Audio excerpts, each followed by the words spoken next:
Hello my dear students. तो बच्चों NCERT based question practice में आज हम स्टार्ट करेंगे चैप्टर बायोटेक्नोलॉजी के क्वेश्चंस। इससे पहले मैंने आपको एक छोटा सा गैप दे दिया था माइक्रोब्स चैप्टर खत्म करने के साथ ही, और ये प्रॉमिस किया था कि आप इस यूनिट को बायोटेक्नोलॉजी को बहुत ही अच्छे से प्रिपेयर करके रखेंगे। प्रिपेयर कर रखी है तो रिवाइज करेंगे एंड होपफुली आपने प्रॉमिस फुलफिल किया होगा।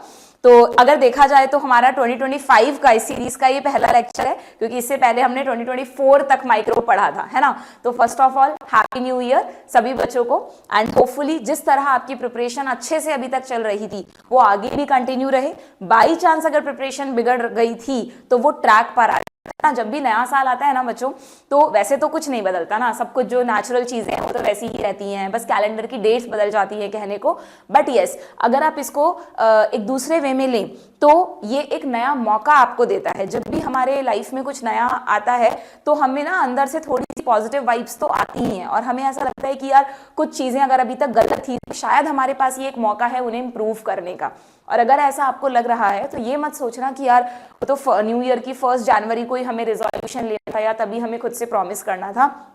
इस नए साल के शुरू होने के बाद कभी भी जिस भी दिन आपको लगे कि यार मुझे कुछ इंप्रूवमेंट करना है, कुछ चैलेंज देना है, कुछ नया करना है, तो वही दिन आपके लिए नए साल का पहला दिन होगा। ओके, बट उसमें ज्यादा डिले मत करना, क्योंकि अब आपका नीट का एग्जाम ज्यादा दूर नहीं है, 4 मंथ्स लेफ्ट हैं आपके एग्जाम में।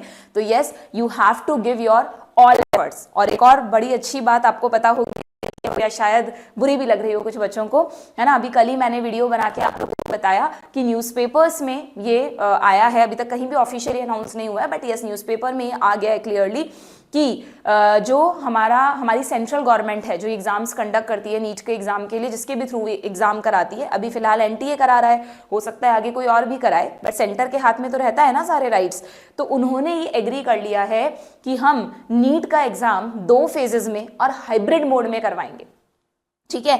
और इसके लिए 2025 में कुछ नहीं होने वाला, 2025 के बच्चों को तो वही 2024 का पैटर्न ही दिया जाएगा, लेकिन 2026 से ये चीजें इंप्लीमेंट होने के बहुत हाई चांसेस हैं बच्चों, ठीक है। तो मैं स्पेशली जो स्टूडेंट्स हैं उनको कहूंगी कि अगर आप एक नए तरह से नए पैटर्न की प्रिपरेशन नहीं करना चाहते ना, तो ये 4 महीने खुद को बिल्कुल झोंक दो अपनी प्रिपरेशन में। मतलब जितना बेस्ट तुम अपने एफर्ट्स दे सकते हो ना, दे दो। तुम्हारे मन में 1% भी गिल्ट नहीं रहना चाहिए कि यार मैं इतनी मेहनत और कर सकता था लेकिन मैंने की नहीं, ठीक है। फिर जो भी रिजल्ट होगा वो मत सोचो, ठीक है। कभी भी हमें रिजल्ट्स के बारे में नहीं सोचना चाहिए। We should be always honest for our efforts, ठीक है।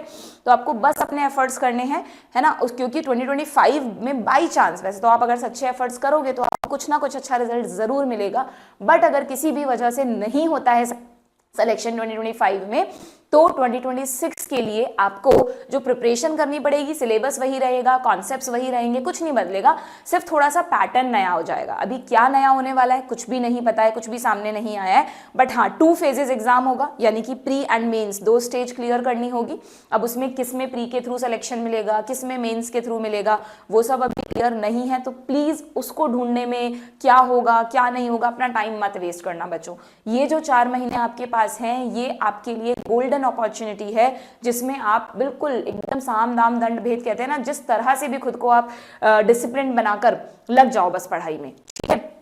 और क्रैक करके दिखा दो नीट, और मेडिकल कॉलेज में एडमिशन लेके दिखा दो, ठीक है। अगर ये हो गया तो आप फिर फ्री हैं, फिर आप अपने आराम से मेडिकल कॉलेज में पढ़ाई एंजॉय करेंगे, ठीक है। और अगेन मैंने कहा देखो रिजल्ट मैटर नहीं करता, अगर आप अच्छे से पढ़ाई करोगे ना तो हमेशा नीट के साथ कुछ ऑल्टरनेटिव्स आजकल हमेशा रखा करो। CUET का एग्जाम है और दूसरे कई एग्जाम्स होते हैं, मैं कई बार आपको चैनल पर बना भी चुकी हूँ वीडियोज उसके लिए, तो अगर हो सके तो आप उनके भी फॉर्म्स भरा करो। ऐसे मत सोचा करो कि नहीं यार हमें तो प्लान बी देना ही नहीं है खुद को। आज के टाइम में जितना अपना अनसर्टेन टाइम है तो आपको हमेशा प्लान बी अपने पास रखना चाहिए। मैं तो यही कहती हूँ, प्लान ए के लिए पूरी 100% मेहनत करनी है, बट एक साइड में दिमाग में प्लान बी होना चाहिए कि अगर प्लान ए में सक्सेस नहीं मिली तो ये प्लान बी हमारे पास है। और सब में सक्सेस आपको इसी सिलेबस से मिलने वाली है, तो सिलेबस में या जो अपनी तैयारी है उसमें कहीं कमी नहीं छोड़नी है, ठीक है। और रही हाइब्रिड मोड की बात, तो हाइब्रिड मोड में कुछ इस तरह का एग्जाम होगा जहां तक लगता है सबको कि जो पेपर है वो आपके सामने ऑनलाइन होगा और आप फिल OMR शीट पे करेंगे, या हो सकता है पूरा ऑनलाइन कर दें। क्या करेंगे क्या नहीं करेंगे, nothing is clear, and don't waste your time to search all these things. सिर्फ किस पे फोकस करना है, अपनी पढ़ाई पर, अपने कॉन्सेप्ट्स पर, अपने कमांड पर, अपनी क्वेश्चन प्रैक्टिस पर, ठीक है, प्रॉमिस नए साल में मैम को ये प्रॉमिस चाहिए।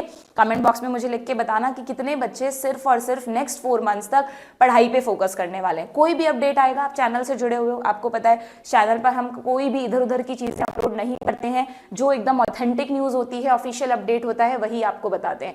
तो आपको ये तो चिंता करने की जरूरत ही नहीं है कि यार हमसे कुछ मिस हो जाएगा, है ना, आपको हम सब बता देंगे।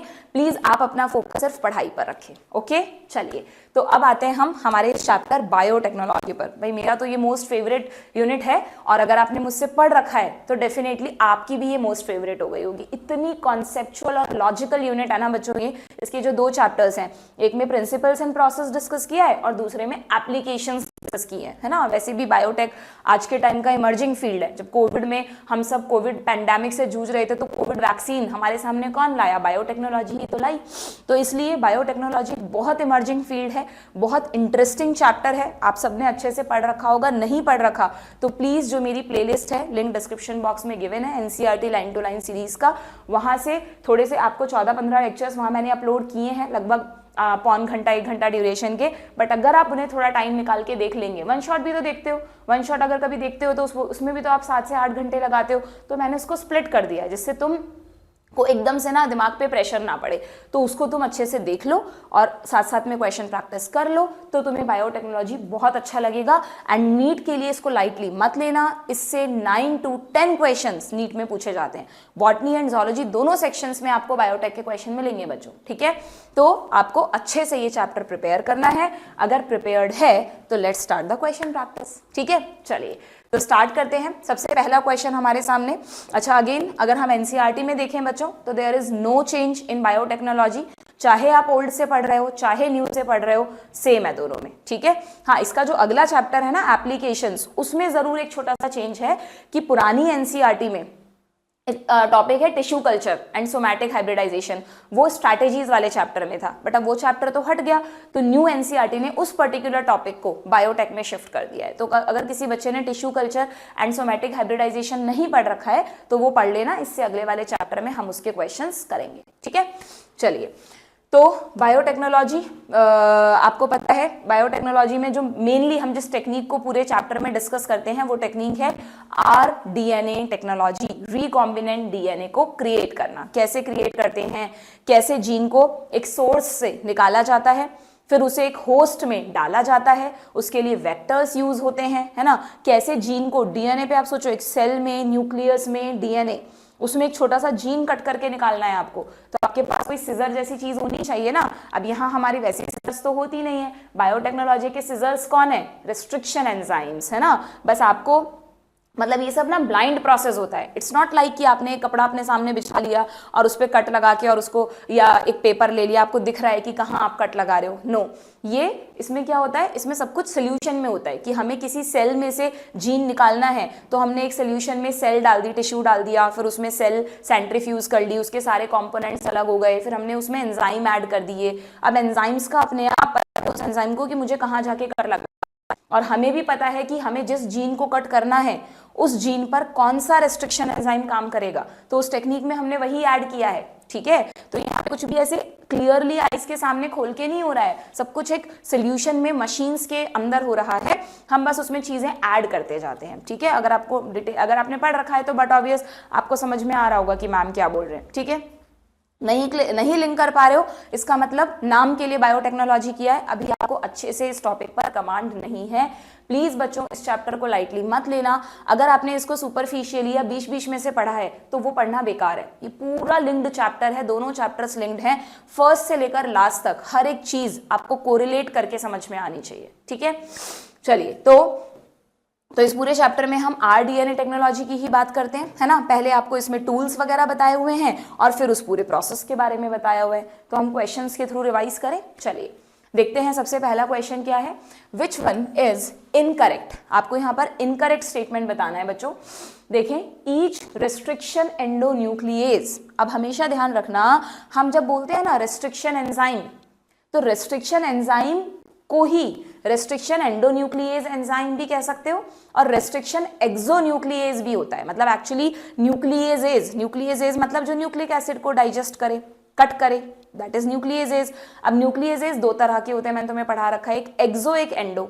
एक्सो नाम उनको दिया है जो डीएनए के एंड्स पे कट लगाते हैं, और एंडो नाम उनको दिया है जो डीएनए के बीच में कहीं कट लगाते हैं। ठीक है, तो डू रिमेंबर बायोटेक्नोलॉजी में जो हमारे काम आते हैं वो सारे एंडोन्यूक्लिएजेज हैं, एक्सोन्यूक्लिएजेज इतना ज्यादा यूजफुल नहीं है बायोटेक में। ठीक है, तो मैंने देखा है कई बार ना इस चैप्टर में जो टेक्निकल टर्म्स है ना आपको समझ में तो आ जाता है, लेकिन टेक्निकल टर्म्स हैं आप उन पे ध्यान नहीं देते और इसीलिए आपसे इस चैप्टर के क्वेश्चंस नहीं होते।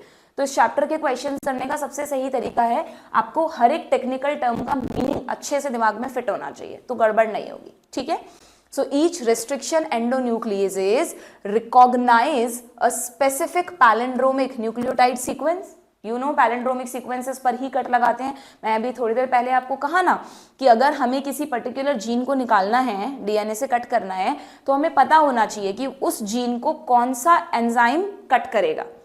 कैसे पता चलता है वो हमें? उस जीन के आसपास कौन सी पैलिंड्रोमिक सीक्वेंस है और उसका एंजाइम पता होता है बायोटेक्नोलॉजिस्ट को, तो वो उसी एंजाइम को डालते हैं। तो इसका मतलब जितने भी रेस्ट्रिक्शन एंजाइम्स हैं, एंडोन्यूक्लिएजेस की बात कर रही हूं मैं, वो हमेशा एक स्पेसिफिक साइट पर कट लगाते हैं और वो स्पेसिफिक साइट एक पैलिंड्रोमिक सीक्वेंस होती है। पैलिंड्रोमिक समझते हो ना, जैसे तुम्हारी एनसीईआरटी में लिखा है मलयालम, एक ऐसा वर्ड है जिस तुम आगे से पीछे से कहीं भी पढ़ो सेम पढ़ने में आएगा, है ना। ये दे रखा पैलिंड्रोम्स के बारे में, ये रहा मलयालम, ऐसे पढ़ लो, फॉरवर्ड बैकवर्ड किसी भी डायरेक्शन में पढ़ लो। तो इसी तरह डीएनए पर कुछ सीक्वेंसेस होती हैं, वेरी वेरी इंपॉर्टेंट, बहुत इजी क्वेश्चन है बट नीट में बहुत फ्रिक्वेंटली आता है। ये एक पैलिंड्रोमिक सीक्वेंस का एग्जाम्पल है बच्चों। ये डीएनए के 2 स्ट्रैंड हैं, अगर 5-2-3 तुम पढ़ रहे हो तो GAATTC, और दूसरे स्ट्रैंड पर भी 5-2-3 यानी ऑपोजिट डायरेक्शन में पढ़ रहे हो तो GAATTC, सेम है ना। तो बस इसी तरह की सीक्वेंसेस को पैलिंड्रोम कहते हैं। ओके, तो डू रिमेंबर रेस्ट्रिक्शन एंजाइम्स हमेशा पैलिंड्रोम पर कट लगाते हैं। तो ये बिल्कुल ठीक स्टेटमेंट हुआ। दूसरा है specific base sequence is known as recognition sequence. अब अगेन कंफ्यूजन होता है बच्चों को कि मैम कहीं तो पैलिंड्रोमिक सीक्वेंस लिखा आ जाता है, कहीं रिकॉग्निशन सीक्वेंस लिखा आ जाता है, तो ये अलग अलग थोड़ी ना है बच्चों। पैलिंड्रोमिक उस स्पेसिफिक सीक्वेंस को हमने पैलिंड्रोम क्यों कहा? क्योंकि आगे पीछे एक जैसा है पढ़ने में। उसी को हम रिकॉग्निशन सीक्वेंस क्यों कह रहे हैं? क्योंकि है जिसे एंजाइम पहचानेगा, रिकॉग्नाइज करेगा, तो सिंपली रिकॉग्निशन सीक्वेंस हो गई, एक ही बात है। ठीक है, तो ये गलत थोड़ी ना हुआ, ये भी ठीक है। एंड रिकॉग्निशन सीक्वेंस क्या है?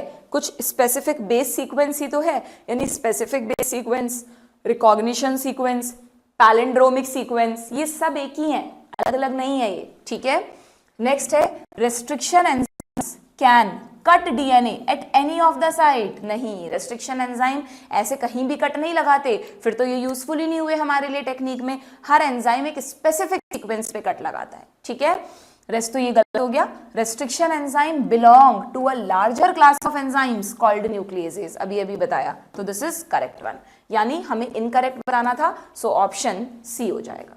ठीक है, आगे बढ़े, चलिए नेक्स्ट क्या है? लो कितना आसान सा क्वेश्चन है, आता है नीट में ये, है ना। Which represent a palindromic sequence in DNA. तुम खुद ही देख लो, GAATTC, GAATTC, ये तो मोस्ट फेवरेट है ही जो एनसीईआरटी में है, बट ध्यान रखना हो सकता है कई बार इसकी जगह कोई और पैलिंड्रोमिक भी हो। ऐसा मत समझना कि पैलिंड्रोमिक हमेशा GAATTC ही होता है, बहुत सारी होती हैं पैलिंड्रोमिक सीक्वेंसेस, बट यहाँ पे और कोई तो नहीं मिल रही ना तुम्हें। देखो CAT, CA, मैं ऐसे भी पढ़ रही हूँ और ऐसे भी पढ़ रही हूँ, सेम आना चाहिए। CCA, CCT, GAT, GAA, सब गलत हैं, तो सिर्फ this is the correct one, so A option. ठीक है, ये हैबिट होनी चाहिए। तुम जब अपनी लॉन्ग टर्म क्वेश्चन प्रैक्टिस करते हो ना, तो हमेशा हैबिट रखो चारों ऑप्शंस को पढ़ने की। नो डाउट मैंने तुम्हें खुद क्या रखा है कि जब तुम एग्जाम में पेपर सॉल्व करते हो तब तुम्हें जहां हो सके टाइम बचाना है, क्योंकि नीट के एग्जाम में स्पीड मैटर्स अलॉट। बट अगर तुम लॉन्ग टर्म प्रैक्टिस में ये हैबिट में रखोगे ना, तो जब तुम फटाफट क्वेश्चंस भी कर रहे हो ना, तो अपने आप तुम्हारी आंखें एकदम थोड़ा सा बाकी ऑप्शंस पे नजर डाल लेगी, तो वो तुम्हें पता चल जाएगा, अगर कहीं गलती होने वाली है तो तुरंत दिख जाएगी। इसलिए हमेशा हैबिट रखो चारों ऑप्शंस को पढ़ने की। ठीक है, देन मैच द फॉलोइंग में वो जरूरी नहीं है, उसमें तो तुम्हें पता है कैसे करते हैं क्वेश्चंस। स्टेटमेंट टाइप क्वेश्चन क्या पूछा है भाई? Exonucleases are restriction enzymes which cut DNA internally. Exo मतलब बाहर, क्या वो डीएनए को अंदर से कट करेंगे? नहीं। Exonuclease recognise a specific palindrome nucleotide sequence in the DNA, देखो जल्दीबाजी में गड़बड़ मत कर देना, ये कह रहा है एक्सोन्यूक्लियस पैलिंड्रोम्स को कट करते हैं, नेवर। ये पैलिंड्रोमिक वाला जो कॉन्सेप्ट है वो एंडोन्यूक्लियस एंजाइम्स के लिए है बच्चों, तो ये भी गलत, यानी यहाँ पर तो दोनों ही इनकरेक्ट स्टेटमेंट हो गए, यानी ऑप्शन ए हो जाएगा। ठीक है, यही इसलिए मिस्टेक होती है, हम जल्दीबाजी में जब पढ़ रहे होते हैं ना तो पता नहीं कैसे हमारा दिमाग एक्सो को एंडो पढ़ लेता है, और वहां तो हमारे पास इतना टाइम होता नहीं है नीट में कि उस क्वेश्चन को हम दोबारा पढ़ें, आगे बढ़ जाते हैं, घर आके देखते हैं कि यार अननेसेसरी +4 आ सकते थे तो -5 हो गए। आते हुए क्वेश्चन में गलती होना मतलब -1 नहीं -5। ठीक है, चलिए नेक्स्ट, मैच द कॉलम करना है, बहुत आसान है। यू ऑल नो कि रेस्ट्रिक्शन एंजाइम्स की नेमिंग कैसे की जाती है, पढ़ा रखा है मैंने तुम्हें। रेस्ट्रिक्शन, कोई भी रेस्ट्रिक्शन एंजाइम को आप देखोगे ना, अच्छा इसमें एक और चीज ध्यान रखना, मैंने देखा है कुछ बच्चों को कि कई बार ना आप इसको भी, मतलब ये जो लिखा हुआ है और मान लो मैं यहाँ पर लिखूं EcoR फर्स्ट, तो आप कई बार कोरिलेट नहीं कर पाते, या एक आता है इस चैप्टर में PBR 322, ये सब अलग अलग है बच्चों। ये बेस सीक्वेंस है जहां पर रेस्ट्रिक्शन एंजाइम कट करेगा, ये खुद एक रेस्ट्रिक्शन एंजाइम है EcoR फर्स्ट। लास्ट में अगर तुम्हें कोई रोमन लेटर दिखे, फर्स्ट, सेकेंड, थर्ड, फोर्थ, यानी और मतलब कोई भी, तो वो रेस्ट्रिक्शन एंजाइम का नाम है। रेस्ट्रिक्शन एंजाइम है वो सिजर है जो डीएनए को जाकर कट लगाता है, ये उस सिजर की सीक्वेंस है जहां पर कट लगता है। और ये क्या है, ये प्लाज्मिड का नाम है। प्लाज्मिड मतलब जब ये एंजाइम इस सीक्वेंस को कट करेगा तो वो जीन को लेकर आएगा, तो जीन को तुम कहाँ जोड़ोगे, इस प्लाज्मिड में। तो PBR 322 कोई एंजाइम का नाम नहीं है, 322 रोमन लेटर नहीं है, ये एक प्लाज्मिड का नाम है। तो ऐसे कई सारी टर्म्स इस चैप्टर में है जो आप मिक्स कर देते हो, नहीं होनी चाहिए। ठीक है, तो देखो यहाँ पर आपको क्या पूछा है, सिंपली मैच करना है। तो EcoR फर्स्ट में तुम्हें पता है ना, इश्चीरिशिया जीनस को बता रहा है, कोलाए स्पीशीज को बता रहा है, R इसका स्ट्रेन है, और फर्स्ट क्या होता है, जो रोमन लेटर है वो हमें बताता है कि इस एंजाइम को इस बैक्टीरिया से किस नंबर पे, किस ऑर्डर पे आइसोलेट किया गया है ना। दैट यू नो ना कि एक ही बैक्टीरिया से कई सारे रेस्ट्रिक्शन एंजाइम निकाले गए हैं। अब उनका नाम तो सेम ही हो जाएगा, अगर मैंने E. coli के R स्ट्रेन से एंजाइम निकाला है तो सारे एंजाइम का नाम EcoR हो जाता। तो जिस ऑर्डर पे निकालते जा रहे हैं वैसे वैसे नाम देते जा रहे हैं, EcoR first, second, third, fourth, जितने भी होते होंगे, हमने सारे थोड़ा ना पढ़े हैं। आपकी इस चैप्टर में लिखा हुआ है कि अब तक 900 रेस्ट्रिक्शन एंजाइम्स का पता लग चुका है, बल्कि मुझे तो लगता है और भी ज्यादा हो चुका होगा, जो 2006 के एडिशन से मैं यही पढ़ती आ रही हूँ। ठीक है, तो अब तो ये नंबर बढ़ गया होगा, बस यहाँ पे दिया नहीं है। ओके, सो इसका क्या होगा बच्चों, A का 2, B का 3, A2, B3, ये रहा, दो ऑप्शंस में है। So we have to see 4 and D का 1, सो ऑप्शन B है ना। प्लीज जल्दीबाजी में गलतियां मत करना, आराम से मैच कर लिया करो, इतना टाइम हाथ में लेके चलो कि ऐसी गलतियां ना हो तुम्हारे से। अब तो मैं बहुत इन चीज़ों पर बहुत ज़्यादा ध्यान बढ़ा दूंगी तुम्हारा, क्योंकि अब हम उस टाइम पर हैं when we have a good command on question practice. अभी तक ठीक है, गलती हो रही है, सुधार ली। अब कोशिश करना है लास्ट के 4 महीने में कि गलती हो ही ना। जब तुम ब्रेन को इतना अलर्ट बनाओगे कि वो गलतियां करना कम करेगा, तब जाके तुम्हारी सिली मिस्टेक्स रुकेंगी वहां एग्जाम में। वहां कोई जादू नहीं हो जाएगा कि यहाँ तो गलतियां होती हैं और वहां नहीं होंगी, वहां तो ज्यादा होती हैं, बल्कि बच्चों इतना एंशियस होते हैं हम, डर भी होता है एक अंदर। Okay, so assertion reason question, restriction enzyme cut the strand of DNA to produce sticky ends। बताओ जरा, रेस्ट्रिक्शन एंजाइम जब डीएनए के स्ट्रैंड पर कट लगाता है तो स्टिकी एंड्स प्रोड्यूस करता है। अब ये मत कहना मैम स्टिकी एंड्स क्या होते हैं, बता रखा है मैंने तुम्हें, देखो इस डायग्राम में दिखाया है कि इसमें नहीं दिखाया, इससे पहले वाले में दिखाया, ये रहा, कि अगर ये EcoR फर्स्ट एंजाइम की सीक्वेंस है GAA-TTC, ठीक है, तो आपको ये भी पता होगा कि EcoR फर्स्ट G और A के बीच में कट लगाता है, तो इस स्ट्रैंड पे भी यहीं कट लगाएगा और इस पे भी यहीं कट लगाएगा, है ना, G और A के बीच में यहाँ पर। ओके, और यहाँ पर भी वो अच्छा सुनो, मुझे एक चीज याद आई, मुझे ऐसा लगता है बहुत सारे बच्चे इसमें कंफ्यूज रहते हैं। आपको ऐसा लगता है कई बार कि GAA-TTC ही वो जीन है जो हमें दूसरे में जोड़ना है, ऐसा नहीं है। GAA-TTC जीन की सीक्वेंस थोड़ी ना है। अगर GAA-TTC खुद वो जीन होता तो उसको थोड़ी ना बीच में से कट करके हम डिस्ट्रॉय कर देते।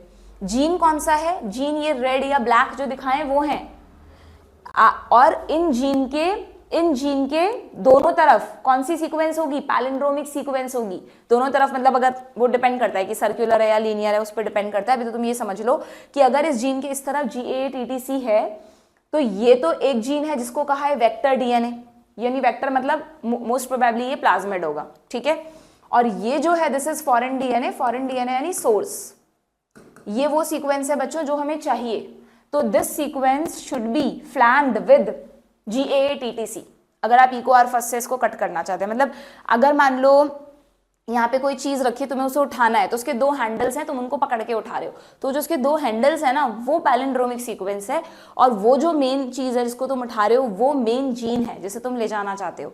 तो जो रेस्ट्रिक्शन एंजाइम है वो जीन को कट नहीं करते, वो जीन के दोनों तरफ जो पैलिंड्रोमिक सीक्वेंस है उस पर कट लगाते हैं। तो देखो अगर यहाँ से कट लगा दिया तो ऐसा स्टिकी एंड क्रिएट हो गया, ऐसे यहाँ पर भी सेम एंजाइम को यूज करना पड़ेगा, तो यहाँ भी स्टिकी एंड क्रिएट हो गया। स्टिकी एंड का मतलब ये नहीं कि छूने पर वो तुम्हें चिपचिपे लगेंगे, स्टिकी एंड का मतलब ऐसे दो एंड्स जहां पर सिंगल बेस पड़े हों, है ना। देखो इनके कॉम्प्लीमेंट्री बेस हट गए ना, इसके भी कॉम्प्लीमेंट्री हट गए, एंड क्योंकि दोनों सेम सीक्वेंस थी तो ये दोनों भी एक दूसरे के कॉम्प्लीमेंट्री हैं, तो इस तरह के एंड्स को स्टिकी एंड्स कहते हैं। अब ये मैंने दो अलग अलग सॉल्यूशंस में किया, एक तरफ मैंने वेक्टर डीएनए पे ये प्रोसेस किया, एक तरफ मैंने सोर्स डीएनए पे ये प्रोसेस किया। अब मैंने उन दोनों को सेम सोल्यूशन में डाल दिया, तो सेम सोल्यूशन में डालते ही क्योंकि ये कॉम्प्लीमेंट्री एक दूसरे के पास तो आ जाएंगे, बट इन्हें आपस में जोड़ेगा कौन? ये काम रेस्ट्रिक्शन एंजाइम का बिल्कुल नहीं है। इनके बीच में बॉन्ड बनाने पड़ेंगे क्या? कौन से बॉन्ड बनेंगे? भूल गए जेनेटिक्स, बताओ। टी और ए के बीच में कौन सा बॉन्ड बनेगा? हाइड्रोजन बॉन्ड बनेगा, और यहाँ तो हाइड्रोजन बॉन्ड अपने आप बन जाएगा, लेकिन यहाँ पर फॉस्फोडाइस्टर बॉन्ड भी तो बनेंगे, तभी तो ये आपस में जुड़ेंगे। तो ये जो बॉन्ड बनाने वाला काम है ये कौन करता है? This is done by ligase. तो यहाँ पर we have to add the ligase enzyme. पूरी बायोटेक में रेस्ट्रिक्शन एंजाइम्स को इतनी क्या कहते हैं तवज्जो दी गई है, मतलब इतना जोर दिया गया है कि हमें लगता है कि सारी बायोटेक रेस्ट्रिक्शन एंजाइम्स पे ही टिकी है। नो डाउट वो बहुत मैटर करते हैं, बट लाइगेज के बिना भी कुछ पॉसिबल नहीं है बच्चों। अगर हमारे पास लाइगेज नहीं हुआ तो ये आपस में जुड़ ही नहीं पाएंगे। सो लाइगेज भी उतना ही इंपॉर्टेंट है जितना रेस्ट्रिक्शन एंजाइम्स। ठीक है, क्लियर? तो कभी भी ऐसा क्वेश्चन आए ना कि डीएनए की दो पीसेस ऑफ डीएनए को जोड़ने का काम कौन करता है, तो फिर लाइगेज। एक लाइगेज और कहीं भी पढ़ा था क्या हमने? याद करो जरा, याद आ रहा है क्या? जेनेटिक्स में डीएनए रेप्लिकेशन के दौरान जब ओकाजाकी फ्रेगमेंट्स को आपस में जोड़ना था तो भी हमने लाइगेज एंजाइम ही पढ़ा था। कहीं भी जहां पर भी आपको न्यूक्लियोटाइड्स को आपस में जोड़ना है तो लाइगेज एंजाइम यूज होता है। ठीक है, डू रिमेंबर। तो स्टिकी एंड समझ में आ गया ना क्या होता है। एंड ज्यादातर वैसे तो आपकी बुक में लिखा हुआ है बच्चों, अगेन एक बात पे ध्यान देना, वैसे तो आपकी बुक में लिखा हुआ है कि जो रेस्ट्रिक्शन एंजाइम्स हैं वो स्टिकी एंड्स प्रोड्यूस करते हैं, बट कई बार ना ये ब्लंट एंड्स भी प्रोड्यूस करते हैं। ठीक है, आपकी बुक में नहीं दे रखा वो कॉन्सेप्ट। ठीक है, ब्लंट एंड्स भी प्रोड्यूस करते हैं, बट वो ब्लंट एंड्स जो प्रोड्यूस करते हैं वो वाले एंजाइम हमारे लिए ज्यादा यूजफुल नहीं है, तो हम वही एंजाइम्स यूज करते हैं जिनसे स्टिकी एंड बने। ब्लंट एंड का मतलब, ब्लंट एंड का मतलब कि मान लो ये ए और टी के बीच में कट लगाता, तो यहाँ भी ए और टी के बीच में ही लगाता, तो ये इधर और ये इधर हो जाता, तो उसको कहते हैं ब्लंट एंड्स। ठीक है, clear? So what is the question? Restriction enzyme cut the strand of DNA to produce sticky ends। बिल्कुल सही है, एक एक वर्ड पे ध्यान देना है। Stickiness of the ends facilitate the action of the enzyme। यहीं पे पढ़ के हम कह देंगे हाँ बिल्कुल सही है, स्टिकीनेस की वजह से एंजाइम का एक्शन फैसिलिटेट हो गया, दोनों सही हैं। और ये इसको एक्सप्लेन कर रहा है क्या? अगर ये होता तो restriction enzyme cut the strand of DNA to produce sticky end stickiness, हाँ तो ये इसका एक्सप्लेनेशन भी है। हमने लास्ट वर्ड पे ध्यान ही नहीं दिया, क्या लिखा है देखो, stickiness of the ends facilitate the action of the enzyme DNA polymerase. Polymerase कहाँ से आ गया? पॉलीमरेज का क्या यूज है यहाँ पर? पॉलीमरेज तो रेप्लिकेशन में या पीसीआर टेक्निक में चाहिए हमको, यहाँ तो लाइगेज एंजाइम चाहिए। यहाँ लिखा होना चाहिए था लाइगेज, अगर लाइगेज लिखा होता तो ये दोनों सही होते। और ये इसको एक्सप्लेन भी कर रहा है कि क्यों restriction enzyme sticky ends produce करते हैं, क्योंकि stickiness of the ends facilitate करता है लाइगेज के एक्शन को। बिल्कुल ठीक है, ठीक है। इसका एक एक्सप्लेनेशन ये भी हो सकता था बच्चों कि ये स्टिकी एंड इसलिए प्रोड्यूस करते हैं क्योंकि रेस्ट्रिक्शन एंजाइम बिल्कुल सेंटर में कट नहीं लगाते, बल्कि सेंटर से थोड़ा अवे कट लगाते हैं। एक्चुअली वो इसका सही एक्सप्लेनेशन होता, ठीक है। बट यहाँ तो वैसे ही कहानी खत्म हो गई क्योंकि ये गलत है। तो असर्शन करेक्ट है, रीजन इनकरेक्ट है, यानी ऑप्शन बी हो जाएगा। ठीक है, क्लियर? आगे बढ़े, नेक्स्ट क्वेश्चन पर आते हैं। नेक्स्ट क्वेश्चन क्या है? नेक्स्ट क्वेश्चन में पूछा है, अब आ गया नेक्स्ट टेक्निक, जेल इलेक्ट्रोफोरेसिस। ठीक है, नेक्स्ट टूल जो बायोटेक में काम आता है रेस्ट्रिक्शन एंजाइम्स के बाद। Very good simple technique. जो बच्चे 12th की प्रिपरेशन कर रहे हैं, बोर्ड एग्जाम देने वाले हैं, प्लीज इस टेक्निक को के डायग्राम को और इसके स्टेप्स को अच्छे से लिखकर प्रैक्टिस करके जाना, लॉन्ग क्वेश्चन में आता है ये। ठीक है, जेल इलेक्ट्रोफोरेसिस।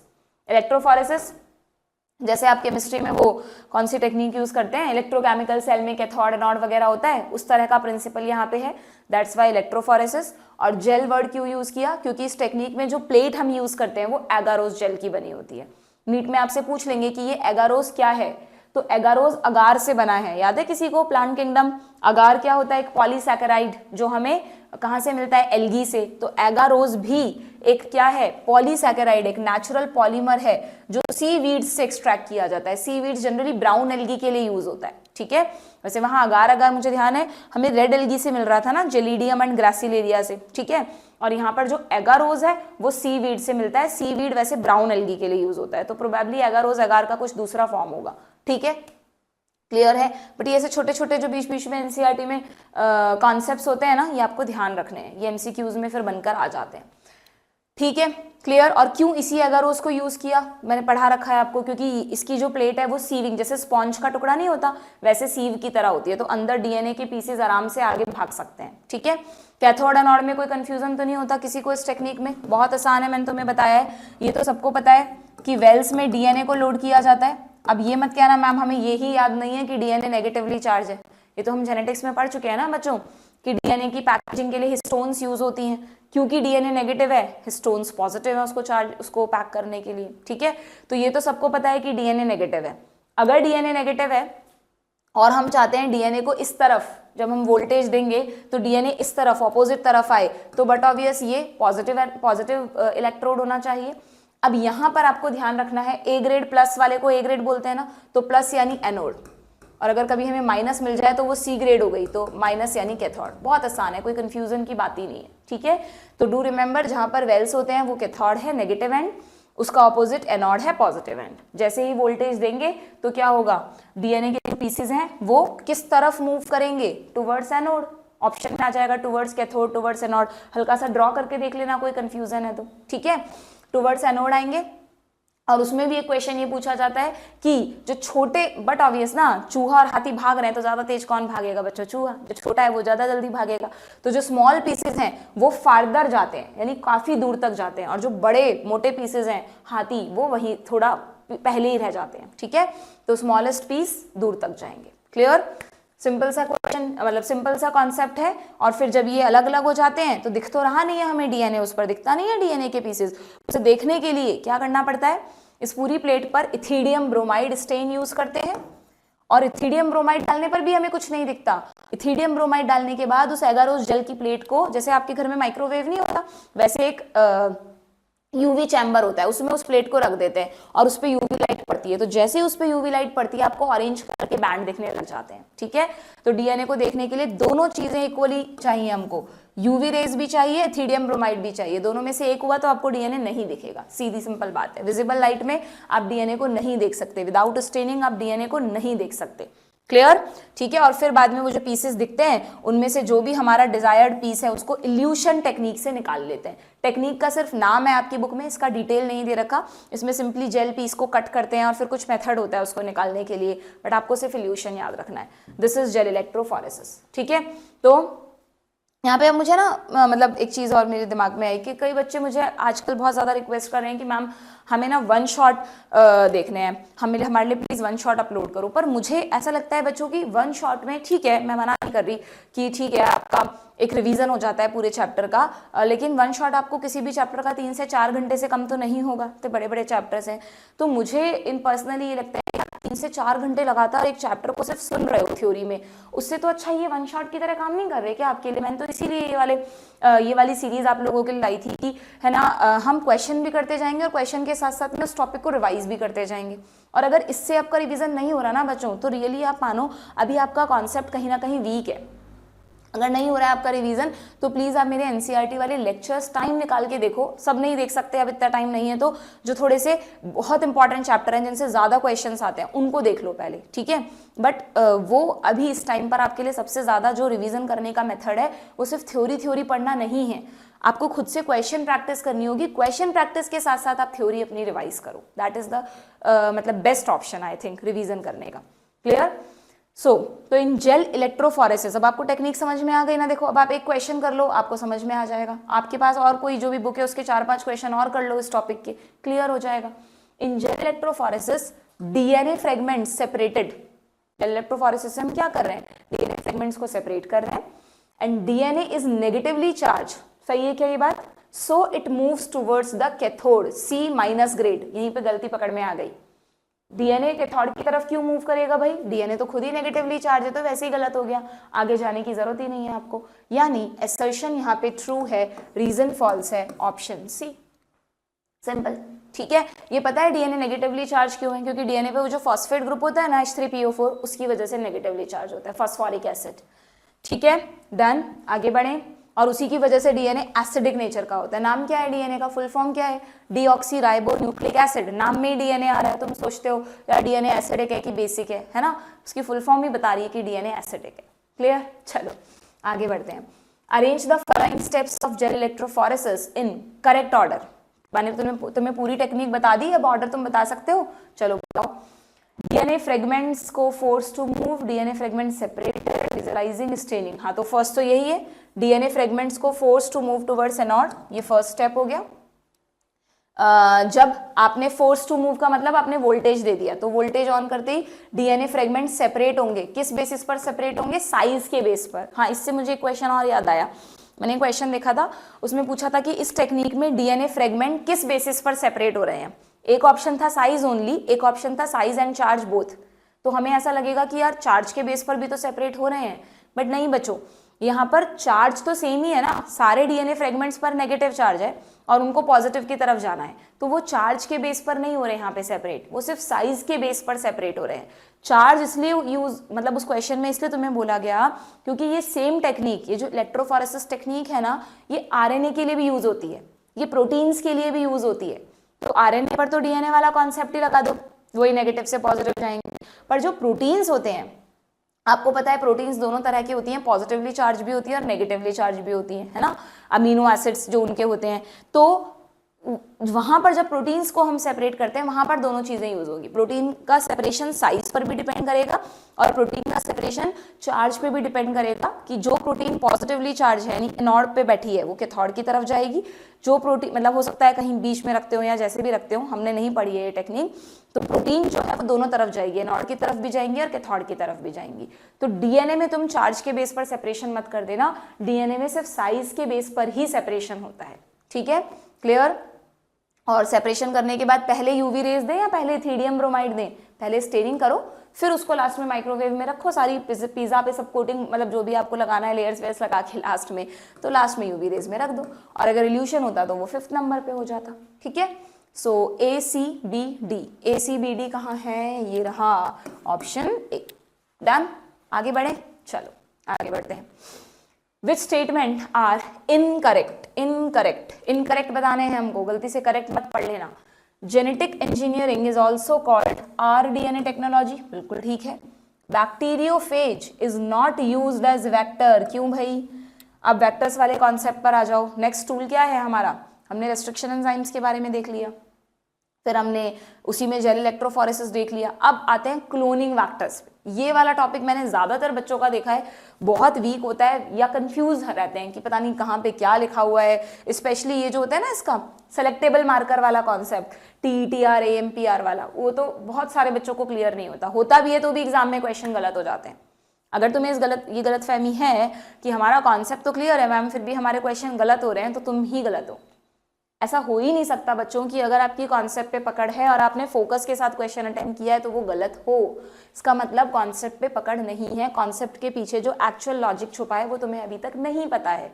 तो प्लीज अगर पूरा बायोटेक पढ़ने का टाइम नहीं है तो मेरी सीरीज में जाकर क्लोनिंग वेक्टर्स वाला लेक्चर पूरा जरूर देख लेना, वहां पे मैंने एनसीईआरटी में ना क्लोनिंग वेक्टर्स को सही से नहीं समझाया बच्चों, बहुत मिक्सअप कर रखा है, पहले बैक्टीरियोफेज का नाम लिख दिया, फिर प्लाज्मिड की प्रॉपर्टी दे दी, फिर क्लोनिंग फैक्टर की 3 प्रॉपर्टीज दे दी, फिर यहाँ पे डायग्राम तो PBr 322 का दिया है, this is most commonly use plasmid, इसमें इनके बारे में बता दिया TTR AMPR, चलो ठीक है, फिर इसी में एक और बता दिया ये वाला एग्जाम्पल वो बीटा गैलेक्टोसाइडेज वाला, जबकि आप देखना लेक्चर में मैंने पढ़ा है कि जो बीटा गैलेक्टोसाइडेज वाला कॉन्सेप्ट है ना ये PBr 322 के लिए नहीं है, ये वाला जो कॉन्सेप्ट है ये बच्चों एक दूसरा प्लाज्मिड होता है PUC 18, ये वो प्लाज्मिड है जिसे यूनिवर्सिटी ऑफ कैलिफोर्निया में सबसे पहले बनाया गया था, स्टडी किया गया था, उसमें होता है ये वाला सेलेक्टेबल मार्कर, उसको भी आधा अधूरा समझाया है, तो मैंने वहां पर पूरा अच्छे से एक्सप्लेन किया हुआ है, ठीक है। और फिर क्लोनिंग वेक्टर्स में इन्होंने ये दे दिया सीधा, प्लांट एंड एनिमल के लिए कौन से क्लोनिंग वेक्टर यूज करते हैं, तो बहुत मिक्सअप हो रखा है ये टॉपिक। तो मैंने वहां पर अच्छे से तुम्हें बताया कि पहले क्लोनिंग वेक्टर क्या होता है, फिर कौन कौन से क्लोनिंग वेक्टर्स हैं, फिर हर क्लोनिंग वेक्टर को थोड़ा थोड़ा डिस्क्राइब किया है। ऐसे पढ़ोगे तो तुम्हें बहुत अच्छे से समझ में आएगा, ठीक है। जिन्होंने पढ़ रखा है वो मेरे साथ क्वेश्चंस करेंगे, बाकी लोग भी कोशिश करेंगे, इवैल्यूएट करेंगे कि आता है कि नहीं आता। देखो, सो क्या बैक्टीरियोफेज एक वेक्टर नहीं है? क्यों नहीं है भाई? बैक्टीरियोफेज बिल्कुल एक वेक्टर है। बैक्टीरियोफेज एक वायरस है जो कि बैक्टीरिया पे अटैक करता है, यस और नो? तो बैक्टीरियोफेज को हम एज अ वेक्टर यूज कर सकते हैं। हम बैक्टीरियोफेज के डीएनए में, बैक्टीरियोफेज कैसा वायरस है? मोस्टली डीएनए वायरस होता है। चलो बताओ, जेनेटिक्स में एक एक्सेप्शन बताया था मैंने तुम्हें, कौन सा बैक्टीरियोफेज? एक आरएनए वायरस है, याद है? QB bacteriophage, QB. उसके अलावा लेमडा, 5174, T2 फेज, ये सब डीएनए वायरस है, ठीक है। तो मोस्टली तो बैक्टीरियोफेज डीएनए रखता है, तो उस डीएनए में आप अपना डिजायर्ड जीन लगा सकते हो और उसे एज अ वेक्टर बिल्कुल यूज करते हो। It is commonly used nowadays, ठीक है। Malayalam is a palindrome, yes. Ethidium bromide can not be used for staining DNA, गलत। Restriction endonuclease, endonuclease functions by inspecting the length of DNA sequence. Yes, पहले वो check करता है कि मेरा palindromic sequence कहाँ है, जैसे उसे दिख जाता है वहां कट लगा देता है। तो पहले इंस्पेक्ट करता है फिर कट लगाता है, तो ये बिल्कुल ठीक है। हमें इनकरेक्ट बताने थे, so second and fourth are the incorrect one. So ये रहा ऑप्शन बी। एकदम जब करेक्ट इनकरेक्ट वाले क्वेश्चन कर रहे हो, बिल्कुल अटेंशन यहाँ होना चाहिए आपका, एकदम आपका ध्यान होना चाहिए, अच्छा कौन सा करेक्ट है कौन सा नहीं है, और फिर लास्ट तक जब तक नहीं हो जाए आपका ध्यान हटना नहीं चाहिए वहां से, ठीक है। चलिए आगे बढ़ जाएं क्या हम? इसमें कोई और चीज रह गई क्या बताने से? ठीक है, आगे बढ़ते हैं। नाउ प्लाज्मिड्स, जो सबसे कॉमनली यूज्ड वेक्टर्स हैं प्लाज्मिड्स, वो सुटेबल वेक्टर्स क्यों हैं? बिकॉज पूछा है आपसे, why? They are small circular DNA which can integrate with host chromosomal DNA. देखना जरा, याद है क्या प्लाज्मिड क्या होता है? बैक्टीरियल सेल्स में, ये तो इनका मेन जीनोमिक डीएनए बना दिया मैंने। बैक्टीरियल सेल के पास, हर बैक्टीरियल सेल के पास एक जीनोमिक डीएनए होता है ना, जिसको आप न्यूक्लियोइड कहते हो, या भूल गए? 11th के कॉन्सेप्ट सब गायब मैम, सेल भूल गए। प्रोकैरियोटिक सेल क्या थी? वही तो है ये प्रोकैरियोटिक सेल, यानी बैक्टीरियल सेल्स में हमने पढ़ा था कि किसी भी बैक्टीरियल सेल में एक मेन डीएनए होता है। हमारे में ये मेन डीएनए क्रोमोसोम में डिवाइडेड है, यहाँ पर डिवाइडेड नहीं है। हमारे में लीनियर है, यहाँ पे सर्कुलर है। डबल स्टैंडर्ड तो हमारे में भी है, इनमें भी है। फिर इसे सिंगल क्यों बोलते हैं? क्योंकि नंबर इसका एक है। अभी भी किसी को ये कंफ्यूजन तो नहीं है ना कि न्यूक्लियोइड सिंगल स्टैंडर्ड होता है? ऐसा कर रहे हो तुम, इसका मतलब ऑनेस्ट नहीं हो अपनी प्रिपरेशन में, शुरू से नहीं पढ़ते सारे कॉन्सेप्ट्स। हम बोलते हैं bacteria has a single DNA. Single DNA इसलिए बोलते हैं क्योंकि उसके पास एक मॉलिक्यूल है, it is not divided into many chromosome. जैसे हमारे में ये डीएनए 46 में डिवाइडेड है, किसी और स्पीशीज में 12 में डिवाइड होगा, 10 में डिवाइड होगा, अलग अलग होता है सबका। पर बैक्टीरिया में डिवाइडेड ही नहीं है, एक इंटैक्ट मॉलिक्यूल है, वो भी circular, that's why we called it single. बाकी है ये डबल स्टैंडर्ड ही, ठीक है। ये बात मैं कोशिश करती हूँ हमेशा, जब भी लेक्चर में कहीं जिक्र आता है बैक्टीरिया का तो हमेशा बताती हूँ तुम्हें, ओके। अब कुछ ये तो सबके पास होगा, पर कुछ बैक्टीरियल सेल्स में एक और एडिशनल डीएनए होता है। ये जो एडिशनल डीएनए है ये भी बिल्कुल इसी की तरह होता है, सर्कुलर होता है, सिंगल होता है, डबल स्टैंडर्ड होता है, और कंपैरेटिवली थोड़ा छोटा होता है, इसलिए स्मॉल बोल देते हैं, थोड़ा छोटा बना देते हैं। ये रहा। जनरली इसको ऐसे ना बना के तुम्हें पता है प्लाज्मिड्स को हम ऐसे बनाते हैं, वो डबल स्टैंड दिखाएं इसके, तो ये ही कहलाता है प्लाज्मिड। या इसको आपको ध्यान हो तो 11th में वाले पार्ट में हमने पढ़ा था, इसको एक्स्ट्रा क्रोमोसोमल डीएनए बोल देते हैं, क्योंकि बैक्टीरिया का क्रोमोसोम तो वो हुआ जिसके पास उसकी जेनेटिक इंफॉर्मेशन है, एडिशनल डीएनए है। जरूरी नहीं है हर बैक्टीरियल सेल में प्लाज्मिड हो भी सकता है, नहीं, ठीक है। तो ये जो प्लाज्मिड है इसके लिए कहा है कि they are small circular DNA molecule. और हाँ, ये भी ध्यान रखना कि इसके पास सेल्फ रेप्लिकेशन की पावर होती है, सबसे इंपॉर्टेंट बात, it is self replicating independent of this chromosome. इसको इस पर डिपेंड होने की जरूरत नहीं है। जैसे आपको पता है कि ये डीएनए सेल का डायरेक्टर होता है, कोई भी कुछ काम करेगा तो इसके अंडर में करेगा, बट प्लाज्मिड इज इंडिपेंडेंट। उसको जब वो रेप्लिकेट करेगा तो उसको इसके ऑर्डर की जरूरत नहीं है, ये अपने आप रेप्लिकेट करता है। दैट्स व्हाई बायोटेक्नोलॉजिस्ट ने इसको यूज किया एज अ क्लोनिंग वेक्टर। इससे एक तो इससे कोई भी जीन को जोड़ना आसान है, बहुत सारे एंजाइम्स इस पर वर्क करते हैं। और सबसे अच्छी बात आपको पता है क्या, ये जो हम बोलते हैं ना PBr322, PUC19, ये किसी बैक्टीरिया के नेटिव प्लाज्मिड्स नहीं है, नेचुरल प्लाज्मिड्स नहीं है कि हमने बैक्टीरिया में से उनको निकाला है, बल्कि आप सोचो कितना इंटेलिजेंट कॉन्सेप्ट था जो बायोटेक्नोलॉजिस्ट थे, उन्होंने लेबोरेटरी में प्लाज्मिड्स को आर्टिफिशियली कंस्ट्रक्ट किया है। किसी बैक्टीरिया के प्लाज्मिड को पढ़ लिया कि यार इस बैक्टीरिया का प्लाज्मिड ऐसा होता है, अब उस प्लाज्मिड में, वो प्लाज्मिड तो हमारे लिए तब यूजफुल है ना बच्चों जब उस प्लाज्मिड पे कई सारे रेस्ट्रिक्शन एंजाइम्स की साइट हो, तभी तो आप चाहते हो कि उस प्लाज्मिड पे आप अपना जीन अटैच करो। अभी हमने GAATTC वाला जीन निकाला था, आप उसको इधर वेक्टर है ये प्लाज्मिड, उस पर अटैच करना चाहते हो, तो यहाँ पर भी तो वो GAATTC सीक्वेंस होनी चाहिए, तभी तो स्टिकी एंड क्रिएट होगा, तभी तो आप अपना जीन जोड़ोगे। पर मान लो उस प्लाज्मिड पर वो सीक्वेंस ही नहीं है, तो साइंटिस्ट ने क्या किया, प्लाज्मिड की सीक्वेंस को स्टडी किया और उनमें नई नई सीक्वेंसेस ऐड करके आर्टिफिशियली प्लाज्मिड को रिकंस्ट्रक्ट किया। ये जो आर्टिफिशियली कंस्ट्रक्टेड प्लाज्मिड्स हैं यही एक्चुअली क्लोनिंग वेक्टर की तरह यूज होते हैं। जनरली नेचुरल प्लाज्मिड्स यूज नहीं होते, कुछ केस में ही करते हैं नेचुरल प्लाज्मिड्स को तो यूज, है ना, जैसे वो एग्रोबैक्टीरियम में TI प्लाज्मिड को कर लेते हैं। बाकी ये जो PBr322 है, PUC19 है, ये सब लेबोरेटरी में बनाए गए प्लाज्मिड्स हैं, ठीक है। और फिर इन प्लाज्मिड्स को इस तरह से डिजाइन किया गया, बनाए गए मतलब जीन्स को जोड़ जोड़ के अलग अलग तरह के जो भी हमें डिजायर्ड सीक्वेंसेस थी, रिकॉग्निशन सीक्वेंसेस, उनसे हमने प्लाज्मिड्स बना लिए। Now these plasmids are commercially use. लगभग हर जगह जहाँ पे भी बायोटेक्नोलॉजी की लैब्स हैं वहाँ पर इन प्लाज्मिड्स को यूज किया जाता है, ठीक है। तो मैं आपको क्या बता रही थी कि इन प्लाज्मिड्स को हमें as a cloning vector use करना है। क्लोनिंग वेक्टर मतलब ये वेक्टर का काम करें। वेक्टर क्यों, कि हम इससे अपना जीन अटैच कर सकें। और क्लोनिंग क्यों कहा इनको, क्योंकि जब आपके पास एक लेबोरेटरी में एक प्लाज्मिड है, आपने उस प्लाज्मिड में अपना जीन ऐड कर दिया, अब आप उसी प्लाज्मिड को RDNA बोलोगे बच्चों। Now it become recombinant DNA। पहले तो लेबोरेटरी में बनाया हुआ था, उसको रिकॉम्बिनेंट नहीं बोलते, वो तो आर्टिफिशियल प्लाज्मिड था। जब आप उसमें अपना डिजायर्ड जीन ऐड कर दिया तो now it is called RDNA। अब ये RDNA सेल के बाहर रेप्लिकेट कर सकता है क्या? बिल्कुल नहीं। हर DNA को रेप्लिकेट करने के लिए सेल मशीनरी तो चाहिए। तो अब हम क्या करेंगे, ये अभी तक बाहर था, सेल के बाहर था, अब हमें इसको बैक्टीरियल सेल के अंदर भेजना पड़ेगा, इस पूरे को, ठीक है। तो जब आप इसको बैक्टीरियल सेल के अंदर भेजोगे ना, इस पूरे RDNA को, सिर्फ जीन की बात नहीं कर रही मैं, समझ रहे हो ना तुम? यानी मुझे ऐसा क्यों लगता है कि जिन्होंने अच्छे से नहीं पढ़ रखा वो क्या ही सोच जाते हैं बायोटेक्नोलॉजी में, ठीक है। ये जो ऑरेंज कलर से बनाया है मैंने, ये प्लाज्मिड लेबोरेटरी में बना हुआ था। इस प्लाज्मिड से हमने हमारे रेस्ट्रिक्शन एंजाइम्स वगैरह की टेक्निक यूज करके एक जीन को अटैच किया, लाइगेज एंजाइम वगैरह यूज करके। अब ये जो हमारा स्ट्रक्चर बन गया, इसको हम कहते हैं recombinant DNA। This is called RDNA। पर ये RDNA अभी सेल के अंदर नहीं है, so we have to insert this into the bacterial cell, जिसके लिए कॉमनली जो मेथड यूज होता है वो है डाइवेलेंट कैटायन मेथड। पढ़ते हैं ना हम इस चैप्टर में।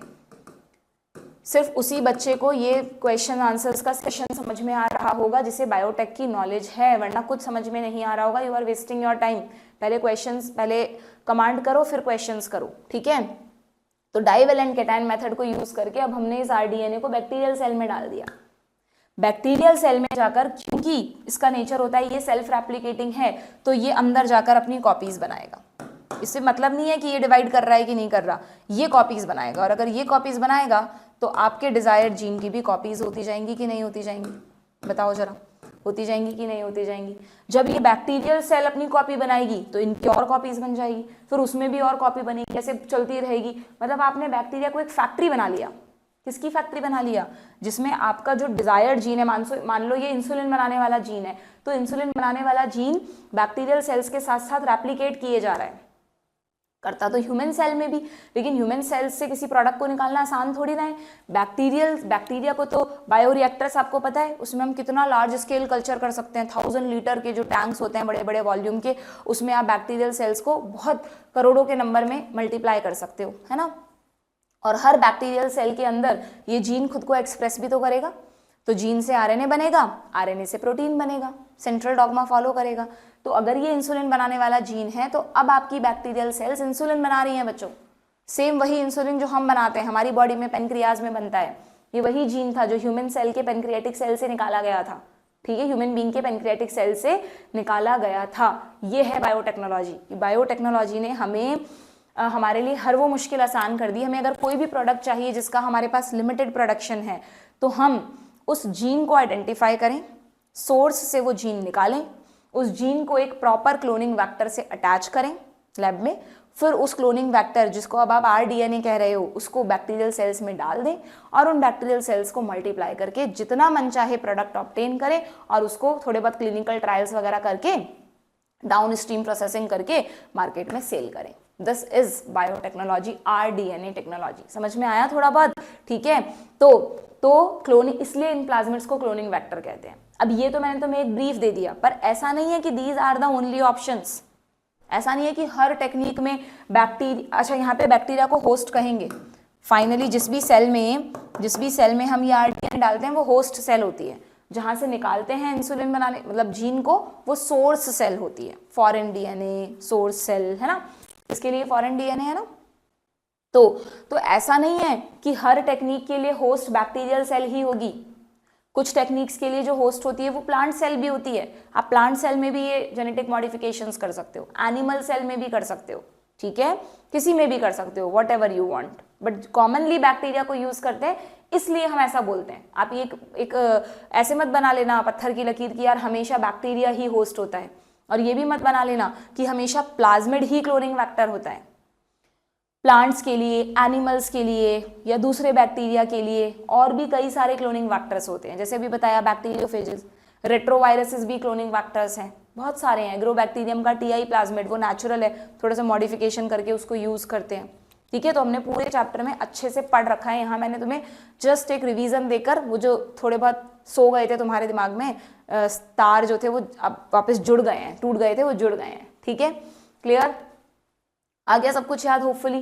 तो अब मुझे तुम बता दो, ये कह रहा है कि plasmids are suitable vector, plasmid are suitable vector for gene cloning because, ठीक है भाई, they are small circular DNA molecule which can integrate with host chromosomal DNA. तो गलत है ना, क्या प्लाज्मिड होस्ट के क्रोमोसोमल डीएनए से जाकर जुड़ रहा है क्या?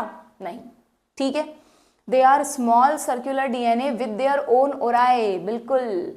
क्यों? Plasmid is self replicating because it has the own ओराई, इसके पास ओरिजिन ऑफ रेप्लिकेशन है, तो ये खुद अपना रेप्लिकेशन कर सकता है, सिंपल सी बात है, तो ये ठीक है।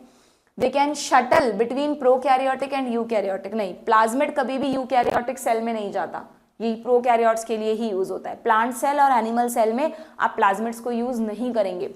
मतलब आप इसको वो मत समझना बच्चों, वो जो टीआई प्लाज्मिड वाला कॉन्सेप्ट हम पढ़ते हैं ना, वो एक अलग कॉन्सेप्ट है। वो तो ये है कि वहां पर तो हम टीआई प्लाज्मिड में हमारा जीन डालते हैं और उस बैक्टीरिया, एग्रोबैक्टीरियम का इन्फेक्शन प्लांट सेल में कराते हैं, वो एक अलग कॉन्सेप्ट है, ये अलग लाइन है, मिक्स मत करना दोनों को, ठीक है।